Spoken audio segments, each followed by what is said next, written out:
অনুপ্রেরণার আরেক নাম থটস অফ বিল্লাল ভাই। থটস অফ বিল্লাল ভাইকে দেখে আমি অনেক কিছুই শিখতে পেরেছি, কারণ সে আমার গুরু। ইদানিং সবাই থটস অফ বিল্লাল ভাইকে নিয়ে অনেক ভিডিও করতেছে।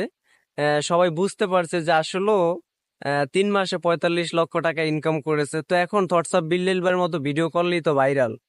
তো আসলে একটা কথাই বলবো, বিল্লাল ভাই একটা জিনিস ভুল করেছে। সেই ভুলটা হলো যে ফেসবুকের ইনকাম কেউই কখনো বলে না, এটা মানে পার্সোনালি ভাবেই থাকে। এটা কেউ কখনো প্রকাশ করে না, জাস্ট বিল্লাল ভাই প্রকাশ করছে। এখন সবাই মনে মনে মুখে মুখে থাকতেছে, বাট তার কন্টেন্ট গুলো এখন অন্য সবাই কপি করতেছে। তো এক্ষেত্রে বিল্লাল ভাইয়েরই ক্ষতি হয়েছে, কারণ দেখুন যে আসলে বিল্লাল ভাইয়ের পোঙ্গাটা মাইরা দিছে, কারণ সবাই এখন বিল্লাল ভাইয়ের মতো ভিডিও করতেছে। তো অবশেষে বিল্লাল ভাইয়েরই লস হইলো আমি মনে করি।